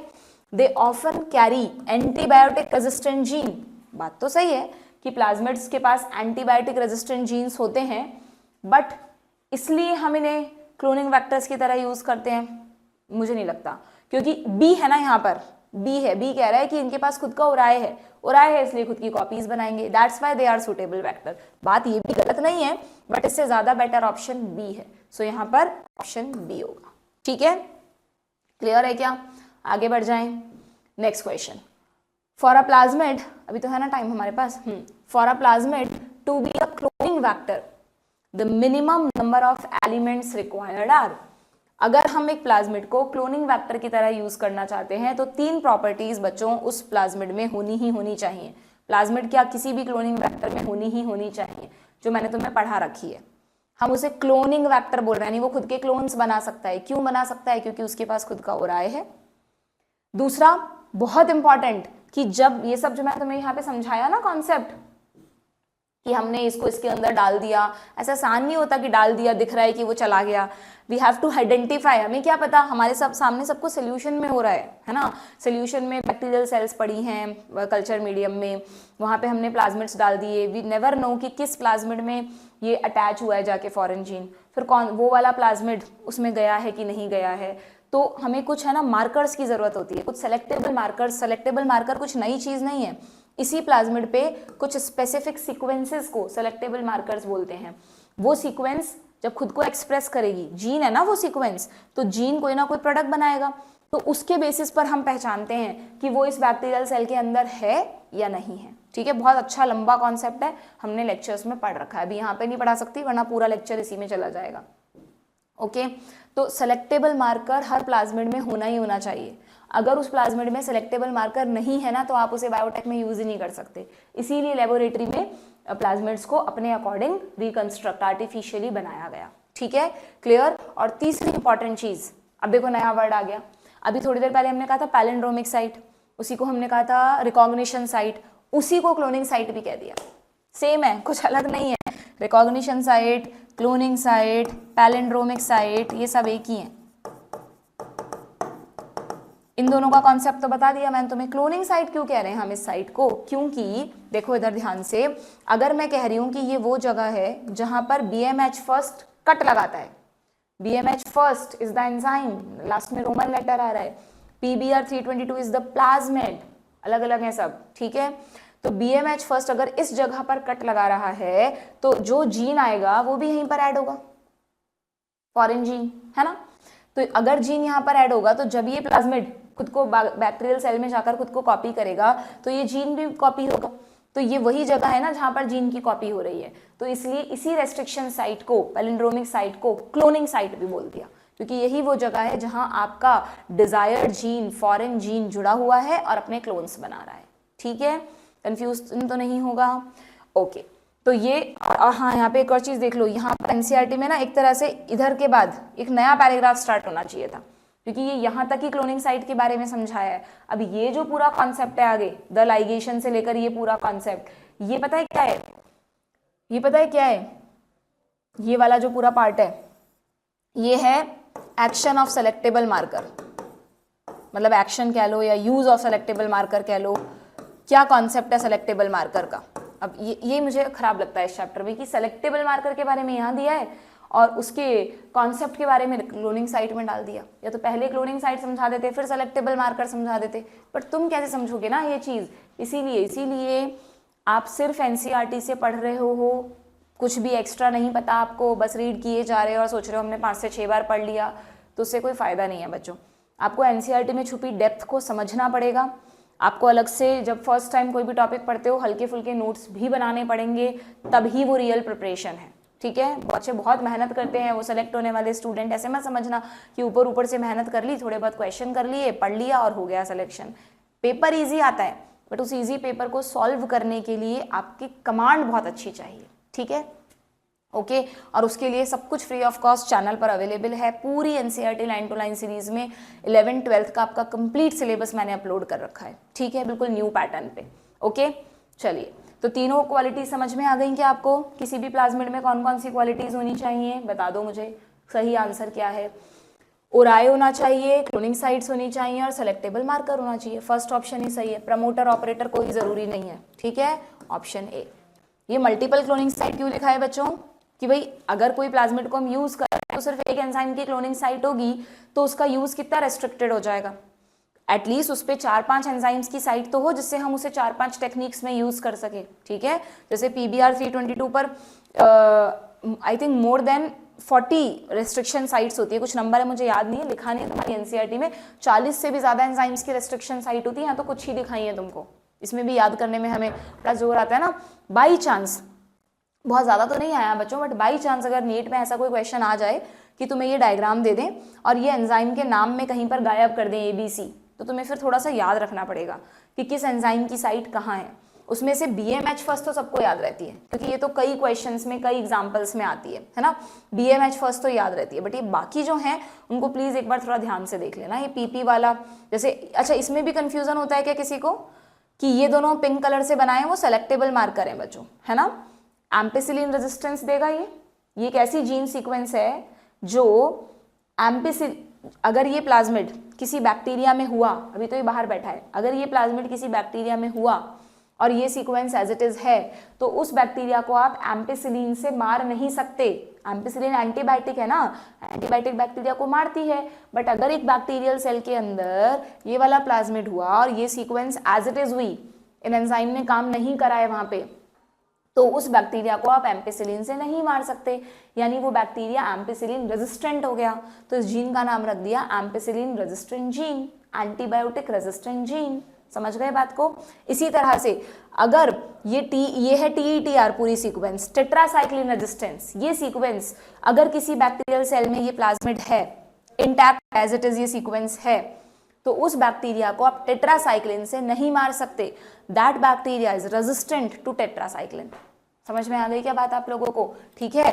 तो अगर आपको कंफ्यूजन होता है कि AMPR और TETR में से कौन राइट है कौन लेफ्ट है, तो इसे ABCD लिखते हो, A for ampicillin, T for TETR। T बाद में आता है तो बाद में है, सीधा सिंपल कॉन्सेप्ट है। ठीक है, क्लियर। A पर पहला, PP पहला, ठीक है। तो P वाले दोनों A पर हैं, ये वाला तो जनरली नहीं पूछते। और यहाँ पर ये तुम्हें थोड़ा सा बस जो भी है जैसे भी याद कर सको, बस जो है वो टेट्रासाइक्लिन पे बैठी है। ठीक, क्लियर। थोड़ी थोड़ी, ज़्यादा ट्रिक्स मैं नहीं यकीन करती, कॉन्सेप्ट्स पे ज़्यादा जाओ, बट थोड़ी थोड़ी कहीं कहीं बनानी पड़ती है ट्रिक्स, वरना एग्जाम में कन्फ्यूजन हो जाता है। ओके, आगे बढ़े। नेक्स्ट क्वेश्चन, इसमें क्या करना है तुम्हें? Match the features that are required to facilitate cloning. अच्छा ठीक है भाई। Ori, what is ori? Where application start. What is selectable marker? ये रहा, सेलेक्टेबल मार्कर से आप आइडेंटिफाई कर पाते हो। रिकॉग्निशन साइट, रिकॉग्निशन साइट वो जगह है जहां पर एलियन डीएनए यानी फॉरेन डीएनए, एलियन डीएनए बोल दो, फॉरेन डीएनए बोल दो, और क्या बोलोगे, सोर्स डीएनए बोल दो, डिजायर्ड डीएनए बोल दो, सब एक ही है। ठीक है। रेट्रोवायरस, रेट्रोवायरस को हम कब यूज करते हैं? जब हमें एनिमल सेल में कोई जीन इंसर्ट करना हो डायरेक्टली। ठीक है, तो retrovirus as a cloning vector use होते हैं। डन। तो ए का थर्ड, बी का first, A third B first, ये रहा ऑप्शन बी। ठीक है, क्लियर। आगे बढ़ते हैं। Which is not correct about cloning vector. Not correct पूछा है क्लोनिंग वेक्टर के लिए। Ori is a sequence responsible for controlling the copy number of the link DNA. ये कॉन्सेप्ट भी पढ़ रखा है हमने। व्हाट इज कॉपी नंबर, यही शुरू में क्लोनिंग वेक्टर्स में दे रखा है। कॉपी नंबर का मतलब होता है बच्चों कि what is copy number? Copy number का मतलब होता है कि एक सेल में जो आपका क्लोनिंग वेक्टर है वो कितनी कॉपीज बना रहा है। सोचो, एक ही बैक्टीरियल सेल में जो प्लाज्मिड है वो 15 से 100 कॉपीज पर सेल एक सेल में बना सकता है। एक सेल में प्लाज्मिड की 15, 16, 17 के 100 प्लाज्मिड्स तक बन सकते हैं। कितने छोटे होते होंगे प्लाज्मिड सेल के कंपैरिजन में। तो this is called copy number. अब अलग अलग प्लाज्मिड्स की अलग अलग कॉपी नंबर है, किसी का 15 है, किसी का 50 है, 60 है, 70 है, जो भी है, 100 तक कोई भी रेंज होती है अलग अलग। तो आप क्या चाहोगे? अब बायोटेक्नोलॉजी जो बायोटेक्नोलॉजिस्ट है वो कौन सा प्लाज्मिड प्रेफर करेंगे? जिसका कॉपी नंबर लो हो या जिसका कॉपी नंबर हाई हो? हाई वाला, जिससे और जल्दी जल्दी आपका जीन मल्टीप्लाई करे। सीधी सी बात है। तो ये किस बात पे डिपेंड करता है कि उस प्लाज्मिड का कॉपी नंबर इस रेंज में कितना होगा? ये डिपेंड करता है ओराई की सीक्वेंस पर। जो ओराई होता है ना प्लाज्मिड में, ये रहा ओराई, किसी भी प्लाज्मिड में ओराई तो होगा ही होगा। ओराई दो बातें डिसाइड करता है। एक तो ओराई वो जगह है जहां पर रेप्लिकेशन शुरू होगा, अगर ओराई है ही नहीं तो ये सेल्फ रेप्लिकेटिंग होगा ही नहीं।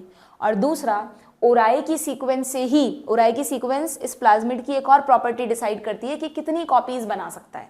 ठीक है, तो आपसे पूछ लें कि ये भी पूछा गया नीट में कई बार कि कॉपी नंबर किस सीक्वेंस पर डिपेंड करता है? ओराई पर। ठीक है, क्लियर है क्या? ध्यान रहेगा। ऐसे ही बैक्टीरियोफेज के बारे में भी बताया। अच्छा, प्लाज्मिड्स का कॉपी नंबर कई बार लो भी होता है बच्चों, ओनली 1 या 2 कॉपीज पर सेल भी होता है। ठीक है, इवन यहाँ पर लिखा है there number can go even higher, 100 से क्रॉस भी कर सकता है। ये छोटी छोटी लाइंस हैं जिन पर हम ध्यान नहीं देते कभी कभार।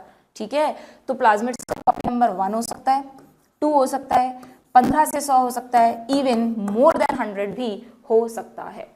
ठीक है, क्लियर है क्या? ऐसे ही बैक्टीरियोफेजेस का भी कॉपी नंबर होता है। बैक्टीरियोफेजेस है very high copy number. Bacterial cell में आपको पता है वायरस जब घुस जाते हैं तो पता नहीं कितनी कॉपीज बना लेते हैं। ठीक है, डन।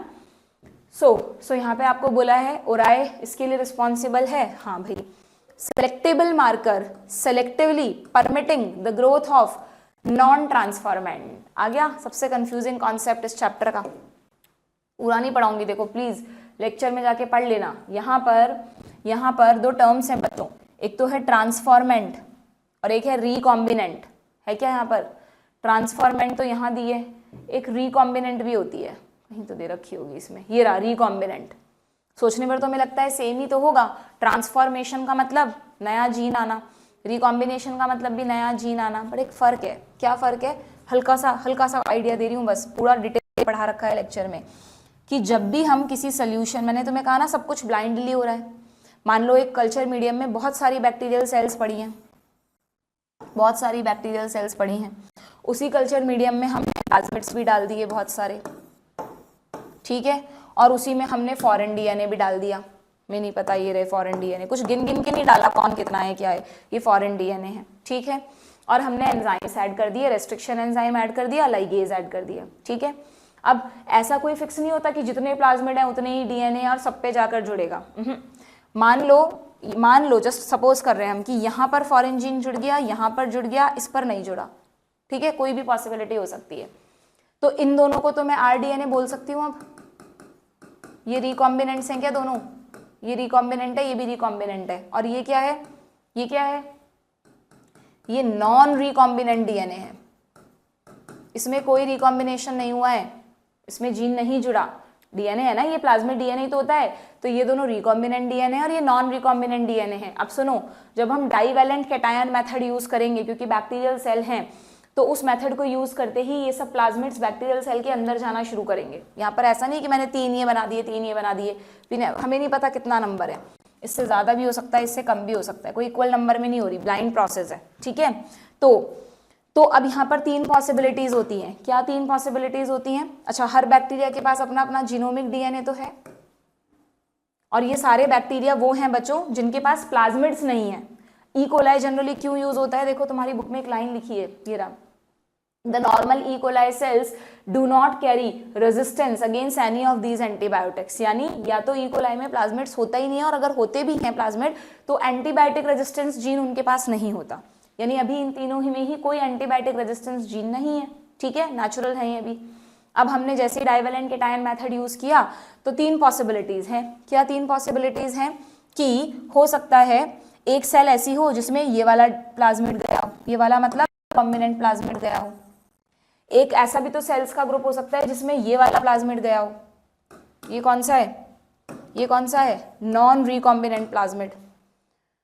एक ही पेन यूज करेंगे ना, बार बार दिक्कत आएगी, अलग अलग पेन्स यूज करूंगी तो मैं, ठीक है। ये तो है, इसमें रिकॉम्बिनेंट डीएनए गया है, इसमें नॉन रिकॉम्बिनेंट डीएनए गया है, और एक पॉसिबिलिटी ये भी तो है कि इसमें प्लाज्मिड गया ही नहीं। कोई जरूरी नहीं है कि जितने प्लाज्मिड उतनी सेल, हो सकता है प्लाज्मिड्स कम हो या ज्यादा भी हो, पर इसमें नहीं गया किसी भी वजह से। तो ये एक ऐसी सेल है जिसमें कोई नया प्लाज्मिड ही नहीं आया। इन दोनों में प्लाज्मिड्स तो आए, 2 तरह के प्लाज्मिड आए, एक के पास रिकॉम्बिनेंट, एक के पास नॉन रिकॉम्बिनेंट, बट ये थर्ड केस में तो प्लाज्मिड गया ही नहीं। तो ये जो सेल है ना, इसको तो कहते हैं बच्चों non transformant. This is non transformant cell. इसका ट्रांसफॉर्मेशन ही नहीं हुआ, क्योंकि ये जैसी पहले थी अभी भी वैसी है। पर इन दोनों का ट्रांसफॉर्मेशन तो हुआ है ना, क्योंकि दोनों में प्लाज्मिड्स गए हैं, पहले नहीं थे। तो ये दोनों ट्रांसफॉर्मेंट्स हैं। ये दोनों कौन हैं? ट्रांसफॉर्मेंट्स हैं। तो आप फर्क समझे क्या, कि जब भी हम ये टेक्नोलॉजी यूज़ करते हैं बायोटेक में, आरडीएनए टेक्नोलॉजी, तो जिस पे भी आप एक्सपेरिमेंट कर रहे होते हो वहाँ पर जब आप इंट्रोड्यूस कर देते हो प्लाज्मिड्स को बैक्टीरियल सेल्स में, तो 3 तरह की बैक्टीरियल, अब ये सब मल्टीप्लाई करेंगी तो 3 तरह की बैक्टीरियल कॉलोनीज मिलेंगी आपको नहीं पता चल रहा कौन सी क्या है, बस 3 तरह की हैं उसमें। एक वो बैक्टीरियल कॉलोनीज है जिनका ट्रांसफॉर्मेशन ही नहीं हुआ, वो है नॉन ट्रांसफॉर्मेंट, उनसे तो हमें मतलब ही नहीं है। और 2 वो हैं जिनका ट्रांसफॉर्मेशन तो हुआ है, लेकिन एक है रिकॉम्बिनेंट ट्रांसफॉर्मेंट और एक है नॉन रिकॉम्बिनेंट ट्रांसफॉर्मेंट, ठीक है। Now we have to identify, तीनों को आइडेंटिफाई करना है हमें, क्योंकि हम अननेसेसरी हमारा कल्चर मीडियम वेस्ट क्यों करें, हमारे काम का तो सिर्फ ये है ना, तो हम तो यही चाहेंगे ये वाली बैक्टीरियल सेल ग्रो करे। तो हमें आइडेंटिफाई, इन दोनों को हटाना है, सिर्फ इसी को रखना है। तो उसमें फिर हमें सेलेक्टेबल मार्कर्स यूज आते हैं, ठीक है, कि इसके पास तो किसी का भी रेजिस्टेंस नहीं होगा क्योंकि इसमें प्लाज्मिड ही नहीं आया। इसमें अगर कोई भी जीन ऐड नहीं हुआ है तो इसमें AMPR TETR दोनों का रेजिस्टेंस होगा, या एम्पिसिलिन और टेट्रासाइक्लिन दोनों के लिए रेजिस्टेंट होगा, और इसमें कोई एक रेजिस्टेंस जा चुका होगा। अगर जीन यहाँ ऐड होता तो एम्पिसिलिन का रेजिस्टेंस चला जाता, यहाँ ऐड होता तो टेट्रासाइक्लिन का चला जाता। तो फिर वो जो डबल प्लेटिंग मेथड मैंने आपको पढ़ाया, उससे हम ये आइडेंटिफाई करते हैं कि तीनों में कौन कौन सी कॉलोनीज है। फाइनली हमें हमारी ये वाली कॉलोनीज मिल जाती हैं। तो इस तरह सेलेक्टेबल मार्कर्स को यूज करके, सेलेक्टेबल मार्कर्स के प्रिंसिपल पे हम आइडेंटिफाई करते हैं। इस तरह से एनसीईआरटी में बिल्कुल नहीं समझाया। एनसीईआरटी में रिकॉम्बिनेंट, नॉन रिकॉम्बिनेंट, कहीं ट्रांसफॉर्मेंट, कहीं नॉन ट्रांसफॉर्मेंट ऐसे लिख रखा है। ठीक है, तो क्या मैं इससे ऐसा कह सकती हूँ क्या बच्चों कि all recombinants are transformants but all transformants are not recombinants, क्योंकि कुछ ट्रांसफॉर्मेंट्स नॉन रिकॉम्बिनेंट्स भी हैं। ठीक है, ये उन्हीं को समझ आ रहा होगा जिन्होंने अच्छे से आराम से, इसमें टाइम लगता है, जैसे ऊपर से नहीं कि बता दिया कि एनिमल किंगडम का ये वाला एनिमल रट लो और रट लिया। इसमें कॉन्सेप्ट है, बहुत डेप्थ है, चीज़ों को आराम से टाइम देकर पढ़ोगे तब समझ में आएंगी। और एक बार समझ ली तो कभी गलती होगी ही नहीं। ठीक है, क्लियर। तो ये क्वेश्चन कह रहा है कि selectable marker selectively permitting the growth of non transformant. Non transformant की ग्रोथ क्यों करवाएंगे हम? फालतू में कल्चर मीडियम वेस्ट थोड़ा ना करना है। ठीक है, आइडेंटिफाई तो कर लेगा वो कि नॉन ट्रांसफॉर्मेंट कौन है, बट ग्रोथ नहीं करवाएगा वो उसकी। In order to link the alien DNA, इसको आप एलियन डीएनए, फॉरेन डीएनए कुछ भी कह सकते हो, the vector need to have single recognition site for the commonly use restriction enzyme. Yes, अभी कहोगे मैं थोड़ी देर पहले तो आपने मल्टीपल क्लोनिंग साइट बोला था, अभी सिंगल क्लोनिंग साइट बोल दिया। फर्क है बच्चों, फर्क है, सुनो, बताया था मैंने लेक्चर में। मल्टीपल क्लोनिंग साइट का मतलब अलग अलग एंजाइम्स के लिए साइट होनी चाहिए। और अगर मैं कहूं कि पीएसटी फर्स्ट की कितनी साइट होनी चाहिए, तो पीएसटी फर्स्ट की तो एक ही साइट होनी चाहिए, या बीएमएच फर्स्ट की तो एक साइट होनी चाहिए। एक प्लाज्मिड पर मल्टीपल क्लोनिंग साइट्स होनी चाहिए एमसीएस, जिससे कि पर उस मल्टीपल क्लोनिंग साइट में each site should be for one enzyme only. ऐसा नहीं है कि पीएसटी फर्स्ट यहाँ भी एक्ट कर दे, यहाँ भी एक्ट कर दे, यहाँ भी एक्ट कर दे, फिर वो प्रोसेस को खराब कर देगा, कॉम्प्लिकेट हो जाएगा, इतने सारे फ्रेगमेंट्स हो जाएंगे प्लाज्मिड के। ठीक है, ये लिखा हुआ है यहाँ पर, देखो कितना अच्छी लाइन है। In order to link the alien DNA, the vector need to have very few भी लिख दिया कि बाई चांस एक से ज्यादा है, बट नहीं, प्रेफरेबली सिंगल रेस्ट्रिक्शन साइट होनी चाहिए for the commonly use restriction enzyme. और बहुत सारे रेस्ट्रिक्शन एंजाइम्स की साइट भी होनी चाहिए। दोनों में फर्क समझ गए ना तुम? ठीक है, तो ये सही है ना बात? Yes. Then the ligation of alien DNA is carried out at a restriction site present at selectable marker gene. But obvious, generally इस प्लाज्मिड में हम ना ये वाला कर सकते बच्चों PVU सेकेंड, क्योंकि अगर PVU सेकेंड या मान लो ओराई पर कोई साइट होती और वही एंजाइम यूज कर लिया, हमने ओराई को कट कर दिया, तो प्लाज्मिड ही बेकार हो गया। आरओपी क्या होता है पता है? कहीं नहीं लिखा पूरी थ्योरी में, सिर्फ यहाँ लिखा है डायग्राम में। ROP codes for the protein involved in the replication of plasmid.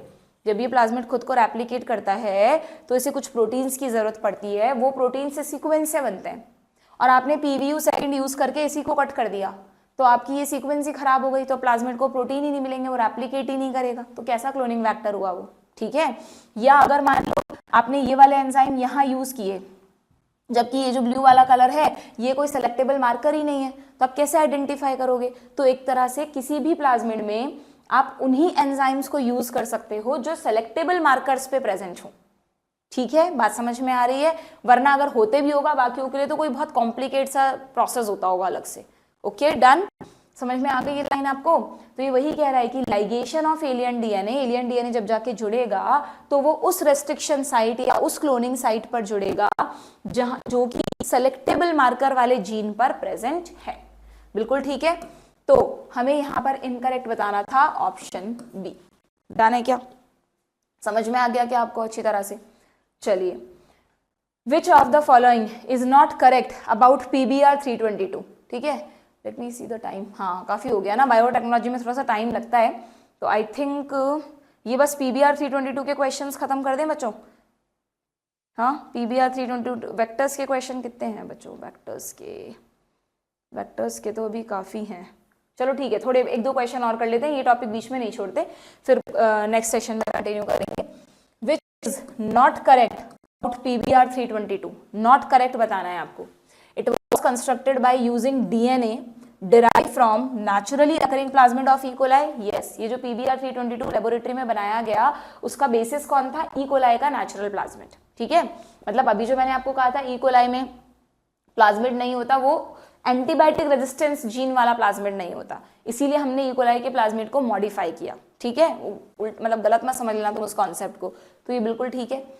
It has 2 drug resistant genes, drug antibiotic, yes, PTR AMPR.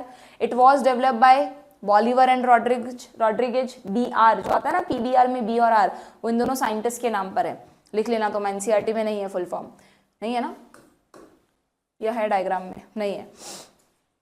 And last statement क्या है, selectable markers act on the basis of their ability to produce color in the presence of chromogenic substrate. ये गलत है, क्योंकि अगर हम PBR 322 की बात कर रहे हैं तो वो कलर वाले जो सेलेक्टेबल मार्कर हैं वो नहीं है इसके पास.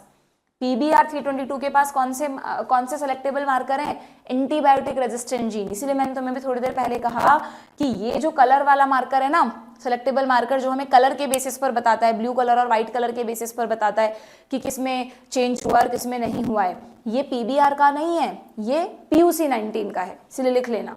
तो इसलिए ये स्टेटमेंट हो गया गलत. अब देखो, अगर किसी को नहीं पता है तो बच्चा तो यही सोचेगा ना, यार PBR 322 पढ़ रहे हैं तो ये भी इसी का मार्कर होगा. ऐसे ये छोटी छोटी चीजें हैं जो मुझे इस चैप्टर में लगता है मिसिंग है, थोड़ा मॉडिफाई होना चाहिए. जब भी करेगा NCERT वो जाने. तो ऑप्शन डी. हर बार जब भी NCERT में चेंज होता है तो मैं सबसे पहले यही देखती हूँ कि वो चीजें चेंज हुई क्या जो एक्चुअल में होनी चाहिए थी. बट नहीं, NCERT को इतना सिंप्लीफाई अभी तुम्हारे लिए नहीं किया गया है ना. अच्छा वैसे नहीं किया गया, इतना सिंप्लीफाई कर देंगे तो फिर तुम नोट्स ही नहीं बनाओगे, NCERT से सब कुछ पढ़ लोगे. ठीक है, ओके, चलिए आगे बढ़ते हैं. स्टेटमेंट टाइप क्वेश्चन है. Selectable marker helps to select the host cell which contain the vector and eliminate the non transformant. है ना, सेलेक्टेबल मार्कर से हमें पता चल जाता है कि किसमें वेक्टर है, और जो नॉन ट्रांसफॉर्मेंट्स हैं उनको हम एलिमिनेट कर देते हैं. इवन नॉन रिकॉम्बिनेंट्स को भी एलिमिनेट कर सकते हैं आगे. ठीक है. जीन्स एनकोडिंग कॉमन ही आएगा. Genes encoding resistance to antibiotic, मतलब एंटीबायोटिक रेजिस्टेंट जीन की बात हो रही है ना. लाइक एम्पेसिलिन, क्लोराम्फेनिकॉल, टेट्रासाइक्लिन और कैनामाइसिन. अब आप कहोगे मैम ये सब कहाँ से आ गया, तो NCERT पढ़ी नहीं हमने तो, है ना, इसका मतलब सही से. डायग्राम में तो सिर्फ दो ही हैं, AMP और TET, बट यहाँ लिखा हुआ है देखो, normally ampicillin, chloramphenicol, tetracycline, kanamycin, इन सबके resistant gene are used as selectable marker, क्योंकि ई कोलाई के नेचुरल सेल्स में ऐसा कोई भी एंटीबायोटिक रेजिस्टेंट जीन प्रेजेंट नहीं होता. अगर ई कोलाई में प्लाज्मिड है भी तो नेचुरल प्लाज्मिड में ये वाले जीन्स नहीं होते. ठीक है, क्लियर है. सो स्टेटमेंट सेकंड सही है क्या, बिल्कुल ठीक है. ओके, तो यहाँ पर क्या करना है हमें, अच्छा ये नहीं बताना कि एक्सप्लेन कर रहा है, बस बताना है करेक्ट है कि नहीं. तो both are correct, option D. ठीक है क्या, वैसे भी अगर पूछा होता तो ये इसका एक्सप्लेनेशन नहीं है बच्चों. Selectable marker help to select this and gene encoding this. ठीक है, next. When an alien DNA is ligated in tetracycline resistant gene, अगर ये प्लाज्मिड है तुरंत दिमाग में आना चाहिए कि ये AMPR है और ये TETR है. ठीक है, तो ये कह रहा है कि एलियन जीन को कहाँ लाइगेट किया है हमने, इस पर, TETR पर. तो जो रिकॉम्बिनेंट है उसमें से क्या चला जाएगा बच्चों, tetracycline resistance will be lost, ampicillin resistance रहेगा, है ना. रिकॉम्बिनेंट में क्या होगा, तो ये बोल रहा है it will become tetracycline resistant, नहीं. It will lose tetracycline resistance, yes. Will remain same, नहीं. So option B. बहुत सिंपल है, इसमें बिल्कुल कंफ्यूज नहीं होगे. अगर तुम डायग्राम तुरंत बना के देख लोगे तो, सोचते रहोगे तो उसमें गलती होने के चांस हैं. ठीक है, एक तो जेनेटिक्स हो गई, ये बायोटेक्नोलॉजी है, और तो तीन टॉपिक्स, जेनेटिक्स और मेन तो बायोटेक्नोलॉजी है. इन्हीं में मैं हमेशा आप लोगों को कहती हूँ, फिजियोलॉजी में भी हाँ कई बार, कि जैसे क्वेश्चन पढ़ा ना उसको वहाँ पे स्क्रिबल करना शुरू कर दिया करो, मतलब उसका हल्का फुल्का लिख कर डायग्राम बनाकर देखना शुरू कर दिया करो, तो तुम्हें गलती नहीं होगी. सोचते मत रहा करो, है ना, बनाया करो, लिखा करो तुम. असर्शन रीजन क्या पूछा है, recombinant colonies blue in colour. ठीक है, ये सेलेक्टेबल मार्कर में हमें ये तो पढ़ लिया हमने. अब ये वाला जो कॉन्सेप्ट है सेलेक्टेबल मार्कर में, इसमें मैंने तुम्हें अच्छे से पढ़ा रखा है. वहां पर जाकर जो सबसे बड़ा कंफ्यूजन होता है वो ये करते हो तुम कि जब दो कलर की कॉलोनीज बनती है ना, ब्लू एंड व्हाइट, तो जनरली हमारी आदत होती है, हमें लगता है कि यार ब्लू कलर आया वो हमारे काम की है, और जो व्हाइट नहीं होता, एक्चुअली कलरलेस होता है, बट यहाँ पे शायद व्हाइट लिखा हुआ है, इसको व्हाइट नहीं लिखना चाहिए, दिस इज कलरलेस. जैसे वही WBC वाला कॉन्सेप्ट, होती कलरलेस है बट उसे वाइट, इसको ब्लू व्हाइट स्क्रीनिंग कहते हैं इस मेथड को. ठीक है, NCERT ने क्या लिखा है, मैं चेक करी थी, blue colour colonies do not produce any colour. हाँ, यहाँ तो सही लिखा है, तो व्हाइट मत कहना. ठीक है, कलरलेस. तो दो तरह की कॉलोनीज बनती हैं, तो हमारी आदत होती है ना कि अच्छा हाँ यार जो ब्लू कलर दे रही है वो हमारे काम की होंगी और जो कलरलेस है वो नहीं. यहाँ पे उल्टा है, जो जो हमने PUC 19 बनाया ना बच्चों, लेबोरेटरी में PUC 19 बनाया है, उसके पास LEC-Z जीन है, उसके पास LEC-Z जीन है। और LEC-Z जीन अगर तुम्हें लैकोपेरॉन याद हो तो बीटा गैलेक्टोसाइडेज बनाता है। अगर मान लो एक बैक्टीरियल सेल के अंदर ये प्लाज्मिड है, ये ऐसा का ऐसा प्लाज्मिड, ठीक है, तो LEC-Z बीटा गैलेक्टोसाइडेज बना रहा होगा, इससे क्या बनेगा, बीटा गैलेक्टोसाइडेज बनेगा, एंजाइम बनेगा। और अगर बीटा गैलेक्टोसाइडेज बनेगा तो ये मान लो कुछ भी ए को तोड़ देगा B+C में, ए को तोड़ देगा B+C में। जैसे ये ए को B+C में तोड़ता है ना तो ब्लू कलर आ जाता है, बस ये कॉन्सेप्ट याद रखो। जैसे ये ए को तोड़ता है ना B+C में, ब्लू कलर आ जाता है, ठीक है। तो ए यहाँ पर हुआ chromogenic substrate, colour producing substrate, क्योंकि जैसे आपने इसको डाला बीटा गैलेक्टोसाइडेज ने इस पे एक्ट किया और इसके प्रोडक्ट से ब्लू कलर आ गया, ठीक है। तो इसका मतलब इसकी नेचुरल प्रॉपर्टी है ये बनाना। तो जो ब्लू कलर्ड कॉलोनीज हैं उसमें नॉन रिकॉम्बिनेंट प्लाज्मिड है, ऐसा प्लाज्मिड है, अभी इसमें कोई जीन ऐड नहीं हुआ। अब जब भी इस प्लाज्मिड को यूज करते हैं तो वो वाले रेस्ट्रिक्शन एंजाइम यूज करते हैं जो इसके ऊपर सिचुएटेड है। इस LEC-Z पे कई सारे एंजाइम्स की रेस्ट्रिक्शन साइट है। अब तुम सोचो कि अगर दूसरा कलर ले लेती हूं, अगर हमने इस पर ये जो इसका LEC-Z जीन था यहां पर कोई जीन इंट्रोड्यूस कर दिया तो अब LEC-Z की प्रॉपर्टी तो चली गई ना, LEC-Z इनएक्टिवेट हो गया। अब LEC-Z बीटा गैलेक्टोसाइडेज नहीं बनाएगा, और अगर बीटा गैलेक्टोसाइडेज नहीं बना तो क्या होगा, ए एज इट इज ही रह जाएगा, ए टूटेगा ही नहीं। और अगर ए टूटेगा ही नहीं तो ब्लू कलर आएगा ही नहीं, नो ब्लू कलर, क्योंकि ब्लू कलर ए नहीं देता, ब्लू कलर ए के प्रोडक्ट्स देते हैं। तो इसका मतलब जहां पर तुम्हारा डिजायर्ड जीन है, क्या वो ब्लू कलर्ड कॉलोनीज बना सकती हैं बैक्टीरियल सेल्स? नहीं, वो कलरलेस रहेंगी। तो कलरलेस कॉलोनीज का मतलब रिकॉम्बिनेंट प्लाज्मिड। यहां RDNA है, यहां पर RDNA नहीं है। समझ गए बात को? ये ऐसे दिमाग में आना चाहिए, समराइज कर पा रहे हो तुम, अगर कर पा रहे हो तो क्वेश्चन गलत नहीं होगा, वेरी सिंपल। ठीक है, बात समझ में आ गई क्या कि ब्लू, अगर हमारे सामने हम इस टेक्निक को यूज करेंगे, कल्चर मीडियम में दो तरह की कॉलोनीज दिख रही हैं तो ब्लू को मत निकाल लेना, कलरलेस कॉलोनीज को निकालना, वो तुम्हें आगे जाकर प्रोडक्ट देंगी। कलरलेस कॉलोनीज में तुम्हारा जीन बैठा है, ना कि ब्लू कलर्ड कॉलोनीज में, ठीक है, डिटेल में पढ़ा रखा है वहां पे। सो देख लो क्या पूछ रहा है कि recombinant colonies are blue in colour, क्या?